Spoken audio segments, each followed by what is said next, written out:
50 में आया आर्टिकल 25। कांग्रेस 1950 में आर्टिकल 25 को लेकर आई, जिससे धर्म परिवर्तन को मान्यता दे दी गई। और सबसे ज्यादा किसका धर्म परिवर्तन हुआ ये सब जानते हैं, लेकिन ये तो सिर्फ शुरुआत थी। नेहरू 1950 में आर्टिकल 28 लेकर आए और हिंदुओं से धार्मिक शिक्षा का हक छीन लिया। लेकिन आर्टिकल 30 के तहत अल्पसंख्यक अपनी धार्मिक शिक्षा दे सकते हैं। धार्मिक शिक्षा के बाद निशाने पर थी धार्मिक संस्थाएं। 1951 में HRCE एक्ट, 1951 में Hindu religious and charitable endowment act लेकर आए। उन्होंने कारण दिया कि बड़े मंदिरों का रखरखाव सही से हो सके, लेकिन इसकी आड़ में कब्जे कर लिए, जिसके तहत भारत में मौजूद बड़े बड़े मंदिरों का प्रबंध सरकार ने अपने हाथों में ले लिया और मनमाने ढंग से इनकी संपत्ति का दुरुपयोग किया। और ये सिर्फ हिंदुओं के मंदिर पर लागू था, बाकी धर्मों या धार्मिक स्थल पर लागू नहीं था। 1956 में हिंदू कोड बिल आया। 1956 में नेहरू सरकार हिंदू कोड बिल लेकर आई, लेकिन अल्पसंख्यकों के लिए इन्होंने पर्सनल लॉ बोर्ड को बिल्कुल हाथ नहीं लगाया। मतलब एक ही है, देश में एक जाति कद संविधान कानून से और दूसरी अपने धर्म के कानून के हिसाब से, और आज भी यूनिफॉर्म सिविल कोड से कतराते हैं।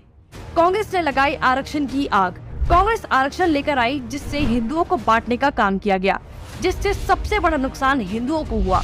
आरक्षण की देश में जरूरत थी, लेकिन मक्कार कांग्रेसी इस योजना को 10 साल लागू करने की बजाय इसे बढ़ाते चले गए और न ही इससे लोगों को सशक्त बना पाए, जबकि लोगों को इसकी लत लगा दी गई। इंदिरा का कार्यकाल। साल 1976 में इमरजेंसी के दौरान ही इंदिरा ने संविधान में सेक्युलर शब्द को जबरदस्ती घुसा दिया, जिसको लेकर संसद में कोई चर्चा तक नहीं हुई। मतलब कि हिंदू बहुसंख्यक होते हुए भी भारत हिंदू देश नहीं कहलाया जा सकता, जबकि आप हमारे आसपास देखेंगे तो सभी मजहबी देश हैं, लेकिन हिंदुओं के लिए कोई देश नहीं बचा। इसके बाद हिंदुओं के कानूनी अधिकार और इतिहास निशाने पर थे। 1991 में पूजा स्थल कानून। 1991 में कांग्रेस ने पूजा स्थल कानून बनाया, जो बेहद हिंदू विरोधी कानून था, क्योंकि इस कानून के तहत हिंदू, सिख और जैन मुगलों के कब्जे से मंदिरों को छुड़ाने के लिए लड़ाई ही नहीं लड़ सकते। उनके पास दलील सुनने का कोई कानूनी अधिकार ही नहीं छोड़ा गया। हमने लाखों मंदिर और उनका इतिहास खो दिया।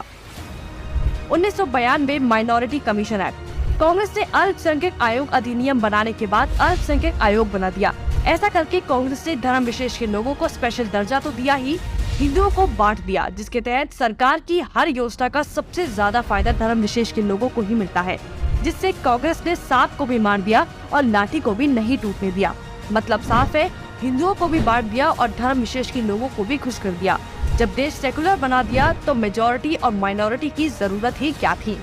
1995 में वक्फ बोर्ड कानून। 1995 में वक्फ बोर्ड कानून बनाकर कांग्रेस ने एक और महापाप किया। वक्फ बोर्ड को असीमित शक्ति दे दी गई। आज स्थिति ये है कि वक्फ बोर्ड किसी भी संपत्ति पर दावा कर दे तो कोर्ट से भी कोई मदद नहीं मिलेगी। रेलवे और रक्षा के बाद संपत्ति के मामले में वक्फ बोर्ड देश में तीसरे स्थान पर पहुंच गया है। अब सिर्फ एक आखिरी बार बचा था, वो बार था राम सेतु एफिडेविट। राम सेतु एफिडेविट बनाया। हिंदुओं ने फिर 2004 में कांग्रेस को चुन लिया, तो कांग्रेस ने इसका इनाम देते हुए राम सेतु एफिडेविट बनाया और भगवान श्री राम के अस्तित्व को ही नकार दिया और काल्पनिक बताया। आस्था और धर्म पर वार करने के बाद अब कांग्रेस ने हिंदुओं को ही बदनाम करने का प्लान बना लिया। 2009 में हिंदू आतंकवादी घोषित। 2009 में फिर से हिंदुओं ने कांग्रेस को चुना, तो उसके बदले में कांग्रेस ने हिंदुओं को ही टेरर घोषित कर दिया।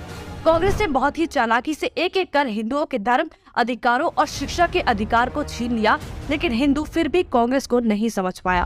औरंगजेब ने हिंदुओं को खत्म करने के लिए तलवार का इस्तेमाल किया, तो कांग्रेस ने हिंदुओं को खत्म करने के लिए संविधान का इस्तेमाल किया। फिर भी कांग्रेस ही बोल रहे हैं कि लोकतंत्र खत्म हो रहा